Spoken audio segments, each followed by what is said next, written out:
Hi മക്കളെ, NEET എക്സാമിനേഷനിലേക്ക് അങ്ങനെ ഒടുവിൽ നമ്മൾ അടുക്കുകയാണ്. ഇനി അല്പസമയം കൂടിയേ ബാക്കിയുള്ളൂ. അതിന് എല്ലാവിധ ടെൻഷനിലും ആയിരിക്കും നിങ്ങളെന്ന് എനിക്കറിയാം.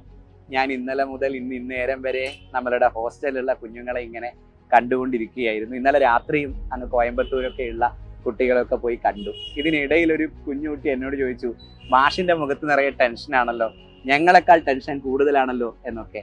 എനിക്കല്പം ടെൻഷനൊക്കെ ആവാം. നിങ്ങളൊരു ടെൻഷനും ഇല്ലാതെ മാക്സിമം റിലാക്സ്ഡ് ആയി എക്സാമിനേഷൻ ഹാളിലേക്ക് പോകണം എന്ന് പറയാൻ വേണ്ടിയാണ് സത്യത്തിൽ ഞാനിപ്പോൾ വന്നത്. കഴിഞ്ഞ കുറേ ദിവസങ്ങളായി അങ്ങ് ട്രിവാൻഡ്രം മുതൽ കാസർഗോഡ് വരെയുള്ള സൈലത്തിൻ്റെ ക്രാഷ് സെൻ്ററുകളിലെ കുഞ്ഞുങ്ങളെ ഇങ്ങനെ കണ്ടുകൊണ്ടിരിക്കുകയായിരുന്നു.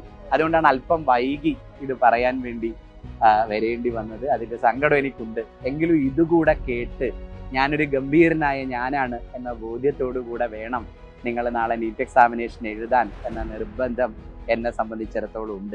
അതുകൊണ്ടാണ് ചുമ്മാ ഒന്ന് കണ്ടുപോവാം എന്ന് മാത്രം വിചാരിച്ച് വന്നത്. ഞാനിങ്ങനെ കഴിഞ്ഞ കാലങ്ങളിൽ നീറ്റ് എക്സാമിനേഷൻ ക്രാക്ക് ചെയ്ത നമ്മളുടെ കുഞ്ഞുങ്ങൾ ഓരോരുത്തരെയും ഓർമ്മിക്കുകയായിരുന്നു. വലിയ ഗംഭീരമായ പെർഫോമൻസുകളൊക്കെ നീറ്റിൽ നടത്തിയ ആളുകളെ കുറിച്ച് പറയുമ്പോൾ നിങ്ങൾ വിചാരിക്കും അവരൊക്കെ 10ാം ക്ലാസ്സിലും +2വിലും ഒക്കെ വലിയ മാർക്കൊക്കെ വാങ്ങി ഗംഭീര പെർഫോമൻസുകൾ പിൽക്കാലങ്ങളിൽ നടത്തിയവരായിരിക്കുമെന്നും അതിൻ്റെ തുടർച്ചയിലാവും അവർ നീറ്റ് എക്സാമിനേഷനിൽ ഗംഭീരമായി പെർഫോം ചെയ്തിട്ടുണ്ടാവുക എന്നൊക്കെയുള്ള തോന്നലുകൾ നിങ്ങൾക്കുണ്ടാവും, എനിക്കറിയാം. അങ്ങനെയല്ല റിയാലിറ്റി. പലപ്പോഴും പ്രിവിലേജുകളുള്ള ഏറ്റവും കംഫർട്ടായ എക്കോസിസ്റ്റത്തിൽ ജീവിച്ച പിൽക്കാലങ്ങളിൽ വലിയ റിസൾട്ട് ഉണ്ടാക്കിയ ആളുകളല്ല പിന്നീട് വലിയ അത്ഭുതങ്ങൾ ഉണ്ടാക്കിയത് എന്ന തിരിച്ചറിവ് നിങ്ങൾക്ക് വേണ്ടതുണ്ട്. അല്ല എന്ന് നിങ്ങളോട് ആരെങ്കിലും പറഞ്ഞിട്ടുണ്ടെങ്കിൽ അത് നുണയാണ് എന്ന് നിങ്ങൾ തിരിച്ചറിയേണ്ടതുണ്ട്. നിങ്ങളോളം ശേഷിയുള്ള ആരും ലോകത്തില്ല എന്ന അഹങ്കാരത്തോടുകൂടെ വേണം നിങ്ങൾ നാളെ എക്സാമിനേഷൻ ഹാളിലേക്ക് പോവാൻ എന്നതുകൊണ്ടാണ് 1-2 പേരെ കുറിച്ച് നിങ്ങളോട് പറയണം എന്ന് ഞാൻ വിചാരിക്കുന്നത്. അതിലൊരാൾ എനിക്ക് ഏറ്റവും പ്രിയപ്പെട്ട കുഞ്ഞുങ്ങളിൽ ഒരാളായ അഭിഷേകാണ്. അഭിഷേകിനെ കുറിച്ച് ഞാൻ എപ്പോഴും പറയാറുണ്ട്. കഴിഞ്ഞ ദിവസം കൊല്ലത്തെ ക്രാഷ് സെൻ്ററിൽ പോയി നിൽക്കുമ്പോഴും ഞാൻ പറഞ്ഞു, എനിക്ക് ഈ നാട് വളരെ പ്രിയപ്പെട്ടതാവുന്നത് എൻ്റെ ഒരു പ്രിയപ്പെട്ട കുട്ടി ഇവിടെ പഠിച്ചത് കൊണ്ടാണ്, ഈ നാട്ടിൽ ജീവിച്ചത് കൊണ്ടാണ്. അവൻ്റെ പേര് അഭിഷേക് എന്നാണ് എന്നൊക്കെ ഞാൻ പറഞ്ഞു. ഇവിടെ ഞാനിരുന്ന് സംസാരിക്കുന്ന കോഴിക്കോട്ടെ ക്യാമ്പസിലേക്ക് അഭിഷേക് ആദ്യമായി കയറി വന്ന ദിവസം എനിക്ക് ഇപ്പോഴും ഓർമ്മയുണ്ട്. അഭിഷേക് വന്നിട്ട് പറഞ്ഞു, ഞാൻ +1 ഫിസിക്സിന് തോറ്റു. അഭിഷേകിൻ്റെ +1 ഫിസിക്സിൻ്റെ മാർക്ക് 17 മാർക്കായിരുന്നു. ഇംപ്രൂവ്മെൻ്റ് എക്സാമിനേഷനൊക്കെ എഴുതി കഷ്ടിച്ച് 1 മാർക്കാണ് അഭിഷേകിന് കൂടുതൽ കിട്ടുന്നത്. +2 ഫിസിക്സിനും അഭിഷേകിന് 18 മാർക്ക് മാത്രമേ ഉള്ളൂ. അഭിഷേക് ഇത് വന്ന് പറയുമ്പോൾ നമ്മൾ വിചാരിക്കും ഇതവൻ്റെ ഫിസിക്സിൻ്റെ മാത്രം കുഴപ്പമാണെന്ന്. ഏതാണ്ട് എല്ലാ സബ്ജക്റ്റുകൾക്കും വാങ്ങാവുന്നതിൻ്റെ മിനിമം മാർക്കും വാങ്ങിയാണ് അഭിഷേക് റൂബൻ എന്ന കുട്ടി +2 കടന്നു പോകുന്നത്. കുഞ്ഞായിരുന്നപ്പോൾ അവന് ഡോക്ടറാവണം എന്നൊക്കെ ഭയങ്കര ആഗ്രഹമായിരുന്നു. അവൻ പറഞ്ഞു, എൻ്റെ +1ൻ്റെ മാർക്ക് ലിസ്റ്റ് കിട്ടിയതോടുകൂടെ ഞാൻ ആഗ്രഹത്തിനൊക്കെ ഫുൾ സ്റ്റോപ്പ് ഇട്ട് ഡിഗ്രിക്ക് ചേരാം എന്ന് തീരുമാനിച്ചു. എവിടെയും ആ മാർക്കും കൊണ്ട് ഡിഗ്രിക്ക് മെറിറ്റിന് അഡ്മിഷൻ കിട്ടില്ല എന്ന് തിരിച്ചറിഞ്ഞപ്പോഴാണ് ഒന്ന് റിപ്പീറ്റ് ചെയ്ത് കളയാം എന്ന് അഭിഷേകിന് തോന്നുന്നത്. മെറിറ്റിലല്ലാതെ പഠിക്കാനുള്ള ആസ്തിയൊന്നുമുള്ള കുടുംബമല്ല അഭിഷേകിൻ്റേത്. അവർക്ക് വീടൊന്നുമില്ല. അഭിഷേകിൻ്റെ അച്ഛൻ കൊല്ലത്തൊരു നാടക കമ്പനിയൊക്കെ നടത്തിയിരുന്ന ആളാണ്. കോവിഡൊക്കെ കഴിഞ്ഞതിന് ശേഷം ആ നാടക കമ്പനിയൊക്കെ പൂട്ടിപ്പോയി. അഭിഷേകും അച്ഛനും കൂടെ അവൻ്റെ വീടിൻ്റെ തറയിലിരിക്കുന്ന ഒരു ഫോട്ടോ അവൻ അയച്ചു തന്നു. ഇപ്പോഴും എൻ്റെ മൊബൈലിൽ കിടപ്പുണ്ട്. അവർക്കിപ്പോഴും ആ തറ മാത്രമേ ഉള്ളൂ. അതുകൊണ്ട് മെറിറ്റിന് അഡ്മിഷൻ കിട്ടാതെ വന്നപ്പോൾ ഈ വർഷം നശിപ്പിക്കണ്ട എന്ന് കരുതി അവൻ റിപ്പീറ്റ് ചെയ്യാൻ വേണ്ടി തീരുമാനിച്ചു. പല സെൻറ്ററുകളിലും നീറ്റിന് റിപ്പീറ്റ് ചെയ്യാൻ വേണ്ടി അഭിഷേക് റൂബൻ ചേർന്നു. അവരാരും അവന് അഡ്മിഷൻ കൊടുത്തില്ല. ചെറിയ പ്രായം മുതൽ ആഗ്രഹവും കൊണ്ട് വന്നവർ ഇവിടെ കഷ്ടപ്പെടുകയാണ്. അപ്പോഴാണ് നിന്നെപ്പോലെ തോറ്റ ഒരുത്തൻ എൻട്രൻസ് ക്രാക്ക് ചെയ്യണമെന്നൊക്കെ പറഞ്ഞ് വന്നിരിക്കുന്നതെന്ന് പറഞ്ഞ് അവരൊക്കെ ഇൻസൾട്ട് ചെയ്ത് ഇറക്കി വിട്ടു. അവൻ താമസിച്ചിരുന്ന ഒരു റിലേറ്റീവിൻ്റെ വീട്ടിലാണ്. ആ വീടും അവൻ ഒട്ടും സെക്യൂർ ആയിരുന്നില്ല. എന്നും ഇങ്ങനെ വല്ലവരുടെ വീട്ടിൽ കഴിഞ്ഞാൽ മതിയോ എന്നൊക്കെയുള്ള ചോദ്യങ്ങളൊക്കെ അവൻ്റെ ചുറ്റും ഒരുപാടേറെ നെഗറ്റീവുകൾ ഇങ്ങനെ ചുറ്റും കിടന്ന് വേട്ടയാടിയിരുന്ന ആളുകളുടെ കളിയാക്കലുകളും ഇൻസൾട്ടിങ്ങും ഇൻസെക്യൂരിറ്റിയും എല്ലാം നോവിച്ച കുട്ടിക്കാലമാണ് അഭിഷേകിൻ്റെ കുട്ടിക്കാലം. ആ സങ്കടം പറയാൻ വേണ്ടിയാണ് അവന് ക്യാമ്പസിലേക്ക് വന്നത്. എനിക്ക് അഡ്മിഷൻ തരണമെന്ന് അഭിഷേക് വന്ന് പറഞ്ഞു. അഭിഷേകിന് അഡ്മിഷൻ കൊടുക്കണോ എന്ന് ആലോചിക്കേണ്ട അവസ്ഥയൊന്നും സൈലത്തിന് ഉണ്ടായിരുന്നില്ല. 4 വർഷം മുമ്പ് സൈലം ആരംഭിക്കുമ്പോൾ എന്തിനാണ് കേരളത്തിനൊരു പുതിയ കോച്ചിങ് സെൻറ്റർ എന്ന ചോദ്യം ഞങ്ങളോട് തന്നെ ചോദിച്ച സമയത്ത് സൈലത്തിനുണ്ടായിരുന്ന ഉത്തരം, ആരാലും അഡ്രസ് ചെയ്യപ്പെടാത്ത, നീ ഒന്നും ആയിത്തീരില്ല എന്ന് പലവട്ടം കേട്ട കുഞ്ഞുങ്ങൾക്ക് പഠിക്കാൻ ഒരു പ്ലാറ്റ്ഫോം വേണം എന്ന ബോധ്യം ഞങ്ങൾക്കുണ്ടായിരുന്നു. അതിനാണിത് എന്ന തോന്നലിലാണ് സൈലം ഉണ്ടാക്കിയത്. അതുകൊണ്ട് തന്നെ സൈലം അഭിഷേകിനുള്ളതാണ് എന്ന ബോധ്യം അന്നും ഇന്നും ഞങ്ങൾക്കുണ്ട്. അഭിഷേക് ഇരുന്ന് പഠിച്ചു. ആ വർഷത്തെ നീറ്റ് എക്സാമിനേഷൻ നടന്നു. നീറ്റ് എക്സാമിനേഷന്റെ ഹാളിൽ നിന്ന് അഭിഷേക് ആ പരീക്ഷ എഴുതി പുറത്തു വരുമ്പോൾ നിങ്ങൾ മനസ്സിലാക്കേണ്ടത് 17 മാർക്ക് വാങ്ങി +1 ഫിസിക്സിന് തോറ്റ അഭിഷേക് റൂബൻ ആ വർഷത്തെ നീറ്റിന്റെ ഏറ്റവും ടഫ് പേപ്പറായ ഫിസിക്സിൽ വാങ്ങുന്നത് നീറ്റിൽ ഒരാൾക്ക് വാങ്ങാവുന്ന മുഴുവൻ മാർക്കായ 180 ആണ്. ആ നീറ്റിന് 21ാം റാങ്ക് വാങ്ങി അഭിഷേക് റൂബൻ ഇന്ന് ജിപ്മറിൽ MBBS പഠിക്കുന്നുണ്ട്.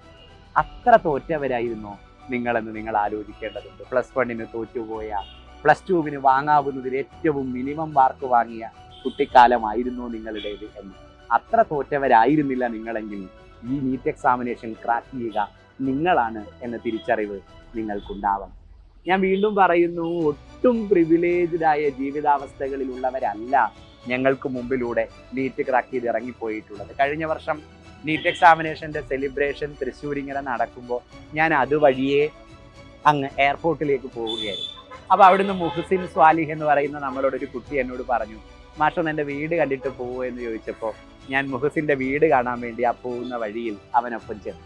അങ്ങോട്ടേക്ക് നടക്കുമ്പോൾ ഇടവഴിയിലൂടെ ഇങ്ങനെ പോകുമ്പോൾ അവൻ പറഞ്ഞു, ഈ നാട്ടിൽ അത്യാവശ്യം പഠിക്കുകയൊക്കെ ചെയ്യുന്ന ഒരാൾ തന്നെയാണ് ഞാൻ +2 പാസ്സായപ്പോഴും 10ാം ക്ലാസ് പാസ്സായപ്പോഴൊക്കെ എൻ്റെ മുഖം വെച്ചുള്ള കുറേ ഫ്ലെക്സ് ബോർഡുകളൊക്കെ ആളുകൾ ഈ നാട്ടിൽ കുറേ ഇടത്ത് കെട്ടിവെച്ചു. അത് കാണുമ്പോൾ എനിക്ക് ഭയങ്കര സന്തോഷമാണ്. ഞാനിങ്ങനെ സെലിബ്രേറ്റ് ചെയ്യപ്പെടുന്നുണ്ടല്ലോ എന്ന സന്തോഷമല്ല അത്. 4-5 ദിവസം ആ ബോർഡൊക്കെ അങ്ങനെ ഞങ്ങൾ അവിടെ നിൽക്കാൻ സമ്മതിക്കും.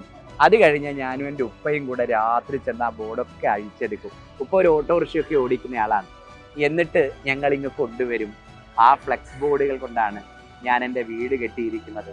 അത് കാണാനാണ് മാഷിനെ കൊണ്ടുപോകുന്നതെന്ന് സ്വാലിഹ് എന്നോട് പറഞ്ഞു. ഞാൻ ചെന്ന് നോക്കുമ്പോൾ സത്യമാണ്, ഒരു പുഴക്കരയിൽ അവൻ്റെ മുഖമുള്ള ഫ്ലെക്സ് ബോർഡുകൾ കൊണ്ട് കെട്ടിവെച്ച വീട്ടിലാണ് മുഹസിൻ സ്വാലിഹ് താമസിക്കുന്നത്.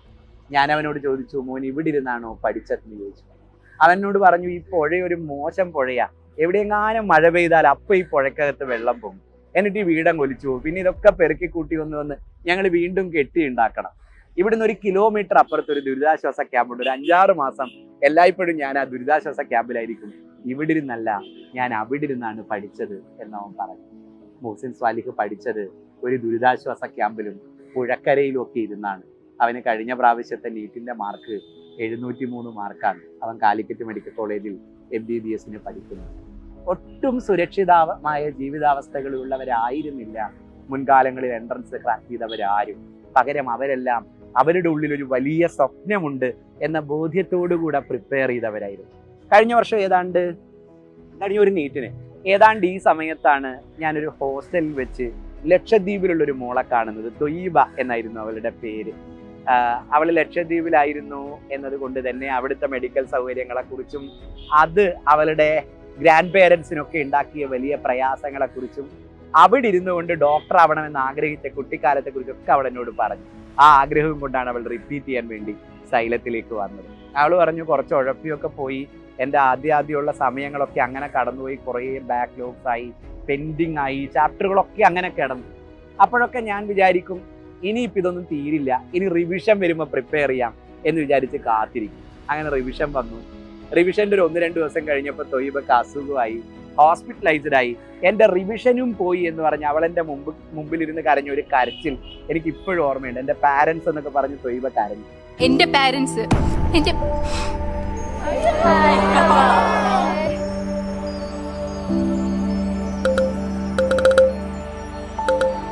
ഡോക്ടർ പെട്ടെന്ന് പറയുന്നത് ഒരു സർജറി വേണമെന്ന്. ഞാൻ ആകെ ഷോക്കായി പോയി. അമ്മയും അച്ഛനും മാത്രമേ ഉള്ളൂ ലക്ഷദ്വീപില്.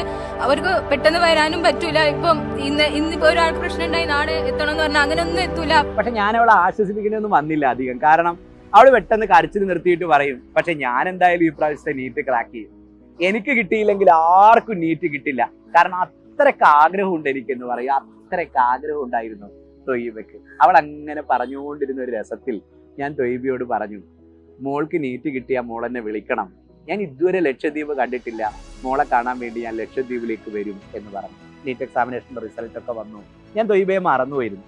ഒരു ദിവസം തൊയ്ബ എന്നെ വിളിച്ചു. എന്നിട്ട് എന്നോട് പറഞ്ഞു, മാഷെന്നെ കാണാൻ വേണ്ടി ലക്ഷദ്വീപിലേക്ക് വരണ്ട, ഞാനിവിടെ പാലക്കാട് മെഡിക്കൽ കോളേജിലുണ്ട്, ഇങ്ങോട്ട് വന്നാൽ മതി എന്ന് പറഞ്ഞു. ഞാൻ അവളെ കാണാൻ പാലക്കാട് മെഡിക്കൽ കോളേജിൽ പോയിരുന്നു. ഓ, വെള്ളക്കോട്ട്, സ്റ്റെതസ്കോപ്പ്, ഗംഭീരായി.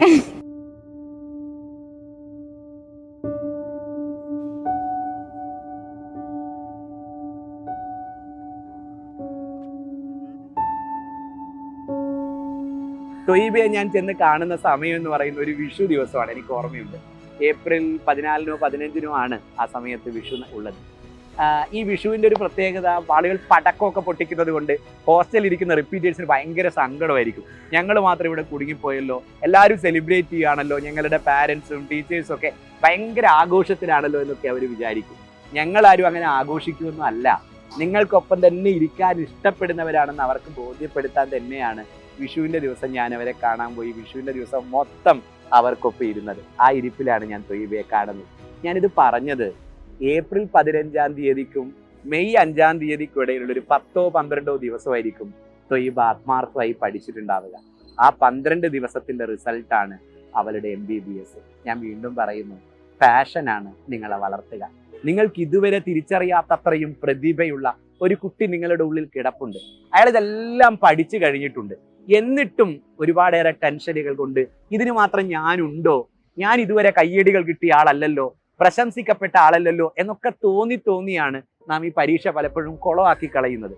ഇതെഴുതാൻ മറ്റാരോ വരേണ്ടതുണ്ട് എന്നും പിൽക്കാലങ്ങളിൽ ഗംഭീരമായ റെഡ് കാർപ്പറ്റുകൾ വിരിച്ച് നടത്തപ്പെട്ടവരാണ് എൻട്രൻസ് ക്രാക്ക് ചെയ്തത് എന്നൊക്കെ പല ആളുകളും നിങ്ങളെ പറഞ്ഞ് വിശ്വസിപ്പിച്ചിട്ടുണ്ട്. എനിക്കറിയാം, മലയാളിയുടെ ഒരു ജീവിത പരിസരത്തിന്റെ ഭയങ്കര കുഴപ്പം എന്താന്ന് വെച്ചാൽ വരുന്നവരും പോകുന്നവരും റിലേറ്റീവ്സും എല്ലാം കയറി ഇടപെടുന്ന ജീവിതമാണ് നമ്മുടേത്.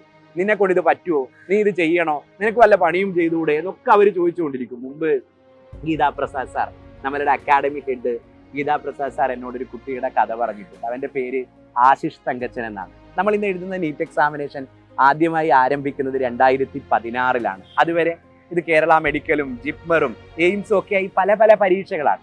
2016-ന്റെ ആദ്യത്തെ ബാച്ചിലേക്ക് ആശിഷ് വന്ന ദിവസത്തെക്കുറിച്ച് ഗീതാ പ്രസാദ് സാർ എന്നോട് പറഞ്ഞു. പാരന്റ്സും കുട്ടികളും ഒക്കെ ഇങ്ങനെ അഡ്മിഷൻ ഡേ ആണ്, മിക്സ് ചെയ്തിരിക്കുകയാണ്. കുറച്ചു നേരം മാഷ് വെയിറ്റ് ചെയ്തു, ആരും പോയില്ല. പിന്നെ മാഷ് ക്ലാസ്സിലേക്ക് വന്നിട്ട് പറഞ്ഞു, പാരന്റ്സ് ഒക്കെ ഇറങ്ങി പുറത്ത് നിന്നാൽ എനിക്ക് ക്ലാസ് തുടങ്ങാമായിരുന്നു എന്ന് പറഞ്ഞു. അപ്പൊ കൂട്ടത്തിൽ നിന്ന് മുതിർന്ന ഒരാൾ ഇറങ്ങി പുറത്ത്, സാറ് ക്ലാസ് തുടങ്ങി. ഒരു 10 മിനിറ്റ് കഴിഞ്ഞിട്ട് സാറ് തിരിഞ്ഞു വരുമ്പോഴും അയാൾ അവിടെ തന്നെ നിൽക്കുന്നുണ്ട്. പോയില്ലേ എന്ന് ചോദിച്ചപ്പോൾ മാഷോടാവൻ പറഞ്ഞു, മാഷ് പാരന്റ് എന്ന് വിളിച്ചു തന്നെയാണെന്ന് എനിക്കറിയാം. എനിക്ക് ആ ക്ലാസ്സിലിരിക്കുന്നവരെക്കാൾ 6-7 വയസ്സ് പ്രായം കൂടുതലാണ്. ഇത്ര കാലവും ജോലിയൊക്കെ ചെയ്ത് എൻ്റെ ഫിസിക്കൊക്കെ മാറി ഞാനൊരു പാരന്റിനെ പോലെ തന്നെ ആയി. പക്ഷെ ഞാൻ പഠിക്കാൻ വേണ്ടി വന്നിരിക്കുകയാണ്. എൻ്റെ പേര് ആശിഷ് തങ്കച്ചൻ എന്നാണ് ഞാൻ പറഞ്ഞത്. അവൻ +2-ന് പഠിച്ചുകൊണ്ടിരിക്കും. ഒരു ദിവസം അവൻ്റെ അച്ഛനെ കാണാതായി. പത്രത്തിനകത്ത് കുറിപ്പുകളൊക്കെ കൊടുത്തിട്ടുണ്ടാവും, പോലീസ് വന്നിട്ടുണ്ടാവും. നിങ്ങൾ ആ സിറ്റുവേഷൻ ഒന്ന് ഇമാജിൻ ചെയ്യണം. പതിയെ അച്ഛൻ അവരെ ഉപേക്ഷിച്ച് പോയതാണ് എന്ന് ആശിഷ് തിരിച്ചറിഞ്ഞു. പിന്നെ അവന് പഠിക്കാൻ പറ്റിയില്ല. അവൻ്റെ അമ്മയെ നോക്കണമായിരുന്നു, ചേച്ചിയുടെ കല്യാണം നടത്തണമായിരുന്നു. നന്നായി സംസാരിക്കുന്നുണ്ടല്ലോ, അതുകൊണ്ട് മോനൊരു മെഡിക്കൽ റെപ്പിന്റെ ജോലിയാണ് ഏറ്റവും നന്നാവുക എന്ന് എല്ലാവരും ആശിഷിനോട് പറഞ്ഞു. അങ്ങനെ ആശിഷ് 7 കൊല്ലം മെഡിക്കൽ റെപ്പിന്റെ ജോലി ചെയ്തു. അവൻ പറയും, ഞാൻ എൻ്റെ മരുന്ന് കമ്പനിയുടെ സാമ്പിളുകളൊക്കെ ആയി ഡോക്ടേഴ്സിന്റെ വാതിൽ മുമ്പ് പോയി ഇങ്ങനെ നിൽക്കും. കുറേ നേരം അങ്ങനെ നിൽക്കുമ്പോൾ ആ നിൽപ്പ് ഭയങ്കര ക്രൂരമായിരിക്കും. എന്നെ ആരെങ്കിലും കാത്തു നിൽപ്പിക്കുന്നതിൽ ഭയങ്കര ഫീലിങ്ങോ കോംപ്ലക്സോ ഉള്ള ആളൊന്നും അല്ല ഞാൻ. പക്ഷേ ഡോക്ടേഴ്സിന്റെ മുറിയുടെ പുറത്തിങ്ങനെ നിൽക്കുമ്പോൾ എനിക്ക് തോന്നിക്കൊണ്ടിരിക്കും, ഞാനായിരുന്നല്ലോ ആ മുറിയിൽ ഇരിക്കേണ്ടത്. എനിക്ക് ആ വാതിൽ തുറന്നു കിട്ടി അകത്തോട്ടേക്ക് കയറി അവരെ കാണുമ്പോൾ ഞാൻ ചിന്തിക്കും, ഞാനിരിക്കേണ്ട കസേരയിലാണല്ലോ അവരിയ്ക്കുന്നത്. ഈ തോന്നലിന്റെ സങ്കടം കൊണ്ട് കഴിഞ്ഞ 7 കൊല്ലവും ഞാൻ പോയി കേരള മെഡിക്കൽ എൻട്രൻസ് എക്സാമിനേഷൻ എഴുതി. നിങ്ങൾ ആ കുട്ടി ആലോചിക്കണം, അയാൾക്ക് കിട്ടിയില്ല. അവസാനം അയാൾ എഴുതിയ പരീക്ഷ തന്നെ ഇല്ലാതായി. നീറ്റ് എക്സാമിനേഷൻ എന്ന പുതിയ പരീക്ഷ വന്നു. അപ്പോൾ ആളുകൾ പറഞ്ഞു, നീ ഇനി പഴയ സ്കൂളാണ്, ഇവിടെയുള്ള ആളുകളോടൊന്നും കോമ്പറ്റ് ചെയ്യാൻ നിന്നെ കൊണ്ട് പറ്റില്ല, പുതിയ ഫോർമാറ്റിലേക്ക് എക്സാമിനേഷൻ മാറിയിരിക്കുന്നു എന്നൊക്കെ ആളുകൾ വന്ന് ആശിഷിനോട് പറഞ്ഞു. അതോടെ ജോലിയൊക്കെ നിർത്തി പഠിക്കാൻ വേണ്ടി ആശിഷ് വന്നിരിക്കുകയാണ്. മാഷനിക്ക് അഡ്മിഷൻ തരണം, എന്നെ ക്ലാസ്സിൽ ഇരുത്തണം എന്ന് ആശിഷ് തങ്കച്ചൻ പറഞ്ഞു. 2 നീറ്റ് എക്സാമിനേഷൻ നടന്ന വർഷമാണ് 2016. പ്രീവിയസ് ക്വസ്റ്റ്യൻ പേപ്പർ നോക്കുമ്പോൾ നിങ്ങൾ കാണും. ആദ്യത്തെ നീറ്റ് എക്സാമിനേഷൻ ആശിഷ് പോയി എഴുതി, കിട്ടിയില്ല. 2ാമത്തെ നീറ്റ് എക്സാമിനേഷൻ പോയി എഴുതി, അതും കിട്ടിയില്ല. അന്ന് എയിംസിന് സെപ്പറേറ്റ് പരീക്ഷയാണ്. നിങ്ങൾ ഓർക്കണം, 7 പ്രാവശ്യം കേരള മെഡിക്കൽ എഴുതുന്നു, 2 നീറ്റ് എക്സാമിനേഷൻ എഴുതുന്നു. പാഷൻ ഒരാളെ നടത്തുന്ന ദൂരം നിങ്ങൾ ഓർക്കണം. ഇതൊന്നും കിട്ടാഞ്ഞിട്ടും അയാൾ പിന്മടങ്ങിയില്ല. അയാൾ പോയി ആ എയിംസ് എക്സാമിനേഷൻ എഴുതി. നമ്മൾ ഇന്ന് സംസാരിക്കുമ്പോൾ ഇന്ത്യയിലെ ഏറ്റവും ഗംഭീര മെഡിക്കൽ കോളേജായ ഡൽഹി എയിംസിൽ ആ എയിംസും ക്രാക്ക് ചെയ്തു പോയ ആശിഷ് തങ്കച്ചൻ ഡോക്ടറാണ്. ആ പഴയ മരുന്ന് കമ്പനിയുടെ ബാഗും തൂക്കി പിടിച്ച് ഡോക്ടേഴ്സിന്റെ വാതിലിന് മുമ്പിൽ കാത്തു നിന്നിരുന്ന പഴയ ആശിഷ് തങ്കച്ചൻ ഇന്ന് ഡൽഹി എയിംസിലെ പ്രതിഭാധനരായ ഡോക്ടേഴ്സിന്റെ നിരയിൽ ഒരാളായി ഇരിപ്പുണ്ട്. ജീവിതം നമ്മളെ നടത്തേണ്ടത് ഈ നടത്തമാണ്. ഞാൻ വീണ്ടും നിങ്ങളോട് പറയുന്നു, അത്ര ദൂരം നിങ്ങൾക്ക് നടക്കണമെങ്കിൽ പാഷനേറ്റ് ആവുക എന്നത് മാത്രമാണ് പ്രധാനം. പാഷനെ കുറിച്ച് ആരോടും നമുക്കൊന്നും പറഞ്ഞു കൊടുക്കാനൊന്നും പറ്റില്ല. നീ എന്തിനാണ് ഇത് സ്വപ്നം കാണുന്നത്, നിനക്ക് മറ്റെന്തെങ്കിലും ചെയ്തുകൂടെ എന്ന ചോദ്യത്തിനൊന്നും ഉത്തരം പറയേണ്ട യാതൊരു ബാധ്യതയും നിങ്ങളുടെ കുട്ടിക്കാലത്തിനില്ല. എൻ്റെ ഉള്ളിലൊരു സ്വപ്നമുണ്ട് എന്നും ഒരു നാൾ ഞാനതെൻ്റെ കൈപ്പിടിയിൽ ഒതുക്കുമെന്നും ഇന്നോളം എന്നെ നോക്കി കൂക്കി വിളിച്ചവർ മുഴുവൻ അന്നെനിക്ക് കൈയടിക്കുമെന്നും ഉള്ളിൽ പറഞ്ഞുകൊണ്ട് ഗംഭീരമായി നടക്കാനുള്ള തൊലിക്കട്ടിയാണ് നിങ്ങൾ ആർജിക്കേണ്ടത്. ആ ഉറപ്പൊക്കെ നിങ്ങളുടെ കാലുകൾക്കുണ്ട്. ആ ഉറപ്പ് നിങ്ങളുടെ മനസ്സിനും നിങ്ങളുടെ ശരീരത്തിനും കൂടെ നിങ്ങൾ പാകപ്പെടുത്തി എടുക്കേണ്ടതുണ്ട്. ഞാനൊരു വലിയ ഞാനാണ് എന്നും ആരാലും അഡ്രസ് ചെയ്യപ്പെടാത്ത ഒരു വലിയ ഞാൻ എൻ്റെ ഉള്ളിലുണ്ട് എന്നും പറഞ്ഞു തന്നെ നിങ്ങൾ മുന്നോട്ട് പോകണം. അങ്ങനെ പല കുഞ്ഞുങ്ങളും ഇരുന്ന് പറഞ്ഞത് നിങ്ങളിരിക്കുന്ന അത്രയും സുരക്ഷിതമായ ഇടത്തിലിരുന്നല്ല. മുമ്പൊരിക്കൽ എഡ്ന ജോൺസനെ കാണാൻ പോയ ഓർമ്മ ഞാൻ എപ്പോഴും പറയും. എഡ്ന എന്നെ വിളിച്ച് കാണണമെന്ന് പറഞ്ഞിട്ട് ഇവിടെ നിന്ന് വണ്ടി കയറിയാണ് ഞാൻ ഫോർട്ട് കൊച്ചിയിലേക്ക് ചെല്ലുന്നത്. എഡ്ന എന്നോട് പറഞ്ഞു, മാഷ് എത്തുമ്പോൾ എന്നെ വിളിക്കണം എന്നൊക്കെ പറഞ്ഞു. ഞാൻ അവിടെ എത്തിയപ്പോൾ എഡ്നയെ വിളിച്ചിട്ട് പറഞ്ഞു, മോളയച്ച ലൊക്കേഷൻ ഞാൻ എത്തി, പക്ഷെ മോളുടെ വീടൊന്നും ഇവിടെ കാണുന്നില്ലല്ലോ, മോളെനിക്ക് ലൈവ് ലൊക്കേഷൻ അയച്ചാൽ ഞാൻ വീട്ടിലേക്ക് വരാമെന്ന് പറഞ്ഞപ്പോൾ അവളെനിക്ക് ലൈവ് ലൊക്കേഷൻ അയച്ചില്ല. പകരം അവിടെ കണ്ട കടമുറികളിൽ ഒന്നിൽ നിന്ന് പുറത്തേക്ക് ഇറങ്ങി വന്നിട്ട് എന്നോട് പറഞ്ഞു, ഇതാണ് എൻ്റെ വീട് എന്ന് പറഞ്ഞു. ഈ നാട്ടിലൊക്കെ തട്ടുകട എന്നൊക്കെ പറയുന്ന ഒരു കണ്ണാടി കൂടിനകത്ത് കുറേ പലഹാരങ്ങളൊക്കെ ഇട്ടുവെച്ച ഒരു നീല ഷീറ്റ് വലിച്ചു കെട്ടിയ മുറിയാണത്. വീടിൻ്റെ ഒരു അടയാളവും അവിടെ ഇല്ല. അതൊരൊറ്റ മുറിയാണ്. അതിൻ്റെ ഒരു മൂലയ്ക്ക് ഒരു സൈഡിൽ ആളുകൾ ഇങ്ങനെ ഭക്ഷണം ഉണ്ടാക്കുന്ന സ്റ്റൗ ഒക്കെയുള്ള പാത്രങ്ങളൊക്കെ കഴുകി വെച്ചൊരു സ്ഥലമുണ്ട്. ഇപ്പുറത്തെ ഭാഗത്ത് 2 ബെഞ്ചും നടുവിലൊരു മേശയും ഇട്ടിട്ടുണ്ട് ആളുകൾക്ക് ഭക്ഷണം കഴിക്കാൻ വേണ്ടി. എഡ്ന പറഞ്ഞു, ഈ പലഹാരങ്ങളൊക്കെ ഞാൻ ഉണ്ടാക്കിയതാണ്. അതുകൊണ്ട് തന്നെ എന്നെക്കുറിച്ചുള്ള ഇവരുടെ പാരൻസിൻ്റെ ഒക്കെ പ്രതീക്ഷയൊക്കെ അതിൻ്റെ സാച്ചുറേഷൻ പോയിന്റിലാണ്. അവർക്ക് ഭയങ്കര സന്തോഷമാണ്. ഞാനിത് ഉണ്ടാക്കുന്നുണ്ടല്ലോ എന്ന തോന്നൽ അവർക്കുണ്ട്. പക്ഷെ ഞാനൊട്ടും ഹാപ്പി ആയിരുന്നില്ല. എനിക്കിവിടെ നിന്ന് എങ്ങനെയും രക്ഷപ്പെടണമായിരുന്നു. ഞാൻ രാവിലെ മുതൽ രാത്രി വരെ ഭക്ഷണം ഉണ്ടാക്കും. എന്നിട്ട് എല്ലാവരും പോയി കഴിഞ്ഞാൽ പാത്രങ്ങളൊക്കെ കഴുകി വെച്ച് പിറ്റേ ദിവസം രാവിലെ ഈ കടയിൽ വരുന്നവർക്കുള്ള കൂട്ടുകളൊക്കെ തയ്യാറാക്കി വെച്ചാണ് അച്ഛനും അമ്മയും ഉറങ്ങാൻ കിടക്കുക. അവിടെ എനിക്ക് കാണിച്ചത് ഒരു പായ അവിടെ കെട്ടി വെച്ചിട്ടുണ്ട്. അത് വിരിച്ച് അച്ഛനും അമ്മയും ഇവിടെ കിടക്കും. എനിക്ക് കിടക്കാൻ ഇവിടെ സ്ഥലമൊന്നും ഇല്ലാത്തത് കൊണ്ട് ഞാൻ ഈ ബെഞ്ചിലിരുന്ന് പഠിക്കും. രാത്രി ഒരു 2:30-3 മണിയൊക്കെ ആകുമ്പോഴത്തേക്ക് ഞാൻ ക്ഷീണിച്ച് ഈ ഡെസ്കിലേക്ക് തന്നെ ചാരിക്കിടന്ന് ഉറങ്ങിപ്പോവെന്ന് അവൾ എന്നോട് പറയുമ്പോൾ ഞാൻ ശരിക്കും കരഞ്ഞു പോയിരുന്നു. നിങ്ങൾ ഓർക്കണം, നിങ്ങളുടെ പ്രായമുള്ള ഒരു കുട്ടിക്കാലത്തെക്കുറിച്ചാണ് ഞാൻ സംസാരിക്കുന്നത്. കിടന്നുറങ്ങാൻ സ്ഥലമില്ലാത്തത് കൊണ്ട് പുസ്തകങ്ങളുടെ മേലേക്ക് തളർന്നു വീണുറങ്ങിപ്പോയ ഒരു കുട്ടി, ഒരു ഹോട്ടൽ മുറിയിൽ രാവിലെ മുതൽ രാത്രി വരെ പാത്രം കഴുകിയും പണിയെടുത്ത് നടന്നിരുന്ന ഒരു കുട്ടി. അവളുടെ ഉള്ളിൽ ഉണ്ടായിരുന്നു നിങ്ങൾ ഇന്ന് സൂക്ഷിക്കുന്ന പോലെ ഡോക്ടർ ആവണം എന്ന സ്വപ്നം. അവൾ എന്നോട് പറഞ്ഞു, ഞാൻ ആരോടും പറഞ്ഞില്ല, നമ്മളെപ്പോലുള്ളവർക്ക് ആവാവുന്നതിൻ്റെ മാക്സിമം ഇതാണ് എന്ന് കേട്ട് തഴമ്പിച്ച കാതാണ് എൻ്റേത്. അതുകൊണ്ട് എനിക്ക് ഡോക്ടർ ആവണം എന്ന് പറഞ്ഞാൽ ആരും വിശ്വസിക്കാൻ പോകുന്നില്ല. അതുകൊണ്ട് ആരോടും പറയാതെയാണ് ഞാനിവിടെ ഇരുന്ന് പഠിച്ചത്. പക്ഷെ അപ്പോഴൊക്കെ ഞാൻ എൻ്റെ ഉള്ളിൽ പറയുമായിരുന്നു, ഒരു ദിവസം ഞാൻ ഈ മുറി വിട്ടുപോകും എന്ന് ഞാൻ പറയുമായിരുന്നു. ആ ദിവസം ഇന്നാണ്. അത് പറയാൻ വേണ്ടിയാണ് ഞാൻ മാഷിനോട് ഇങ്ങോട്ട് വരണമെന്ന് പറഞ്ഞത്. ഞാൻ അലോട്ട്മെൻ്റ് ആയി, നാളെ മുതൽ മെഡിക്കൽ കോളേജിലാണ് എന്ന് എഡ്ന എന്നോട് പറഞ്ഞു. അതുപോലെ ഒരുപാട് കുഞ്ഞുങ്ങളെ കുറിച്ച് എനിക്ക് നിങ്ങളോട് പറയാനുണ്ട്. കണ്ണൂർ മുമ്പ് കീഴ്പള്ളി എന്ന് പറയുന്ന ഒരു സ്ഥലത്ത് അഖിലയുടെ എൻട്രൻസിൻ്റെ റിസൾട്ട് വന്ന സമയത്ത് വിജയം ആഘോഷിക്കാൻ വേണ്ടി ആളുകൾ കൂടിയിരിക്കുന്ന ഒരു സ്ഥലത്ത് ഞാൻ പോയിരുന്നു. ഞാൻ ചെന്ന് നോക്കുമ്പോൾ അവരെന്നെ കൊണ്ടുപോയത് ഒരു ലോട്ടറി കടയിലേക്കാണ്.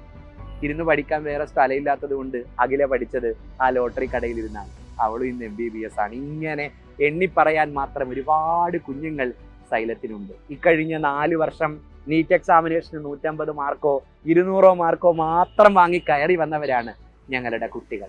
പക്ഷേ 700-700-ലധികവും ഒക്കെ വാങ്ങിയാണ് അവരിൽ നിന്ന് ഇറങ്ങിപ്പോയിട്ടുള്ളത്. എന്നെ കൊണ്ട് ഇതൊന്നും പറ്റില്ല എന്ന് തോന്നി പഠനം നിർത്തിപ്പോയവർ വരെ അക്കൂട്ടത്തിലുണ്ട്. നദീമിന് എനിക്ക് ഇപ്പോഴും ഓർമ്മയുണ്ട്. കഴിഞ്ഞ വർഷം നദീം ഇവിടെ വരുന്ന ഒരുപാട് വൈകിയാണ്. അവൻ ഇവിടെ വരുന്നതിന് മുമ്പേ മറ്റൊരിടത്ത് റിപ്പീറ്റ് ചെയ്യാൻ വേണ്ടി പോയി. ആ സ്ഥലം അവനൊരു ജയില് പോലെ തോന്നി. ഒട്ടും കെയർ കിട്ടാത്ത, കോൺഫിഡൻസ് കിട്ടാത്ത ഒരു ജയില് പോലെ അവന് ഫീൽ ചെയ്തു. അങ്ങനെ അവൻ പഠനം നിർത്തി.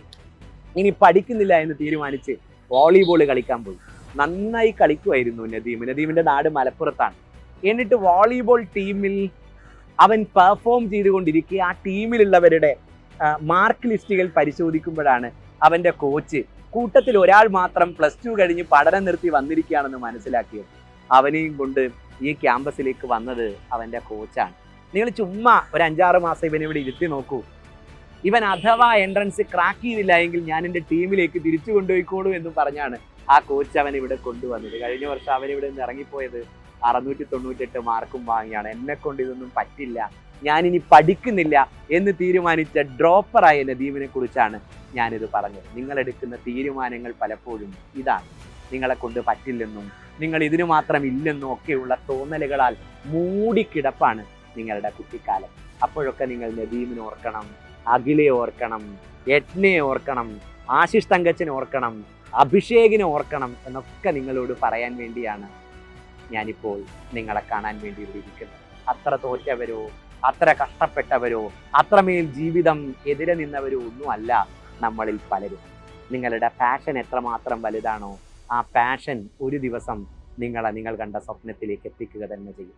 നാളെ നീറ്റ് എക്സാമിനേഷൻ എഴുതാൻ വേണ്ടി നിങ്ങൾ പോകുമ്പോൾ ഉള്ളിൽ പറയേണ്ടത്, ഇന്നോളം എനിക്ക് വേണ്ടി കൈയടിക്കാത്ത ലോകമേ കാത്തിരുന്നോളൂ, നിങ്ങളെ കൊണ്ട് കൈയടിപ്പിക്കുന്ന ഒരു ഞാനിലേക്ക് ഞാനിതാ വളരുകയാണ്, എൻ്റെ ഉള്ളിൽ ഒരു ഗംഭീരനായ കുട്ടിയുണ്ട് എന്ന് ലോകം കാണാൻ പോവുകയാണ് എന്ന അഭിമാനത്തോടെ ആത്മവിശ്വാസത്തോടെ ഉള്ളിൽ പറഞ്ഞുകൊണ്ട് നാളത്തെ പരീക്ഷ എഴുതാൻ വേണ്ടി നിങ്ങൾ പോകണം.